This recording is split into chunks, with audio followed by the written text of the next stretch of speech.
મોરબીમાં આવેલી 5 શાળાને નોટિસ આપવામાં આવી છે। દિવાળી વેકેશન દરમિયાન શાળાઓ શરૂ રાખવાને મુદ્દે નોટિસ આપવામાં આવી। જિલ્લા શિક્ષણ અધિકારીએ 5 ખાનગી શાળાને નોટિસ ફટકારી છે અને 5 દિવસમાં જવાબ આપવા માટે કહેવામાં આવ્યું। 5 શાળામાં સમાવેશ થાય છે નાલંદા વિદ્યાલય, આર્ય વિદ્યાલય, માસૂમ વિદ્યાલય, એલિટ ઇન્ટરનેશનલ સ્કૂલ અને નીલકંઠ વિદ્યાલય। દિવાળી વેકેશન દરમિયાન સ્કૂલ બસમાં વિદ્યાર્થીઓ શાળાએ જતા હોય છે અને તેઓ વિડીયો વાયરલ થયો હતો, જેને લઈ શિક્ષણ વિભાગે તપાસ કરાવી તો જાણવા મળ્યું કે વેકેશન દરમિયાન 5 શાળાઓ ખુલ્લી હતી।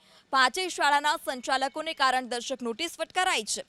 નીલકંઠ સ્કૂલના સંચાલકનું કહેવું છે કે ચોમાસા દરમિયાન કલેક્ટરની સૂચનાથી કેટલાક દિવસો સુધી શાળાઓ બંધ રાખવામાં આવી હતી અને આ જ વર્ષે બોર્ડની પરીક્ષા વહેલી હોવાથી તેઓ તૈયારીને કારણે શાળા ખુલ્લી રાખી હતી।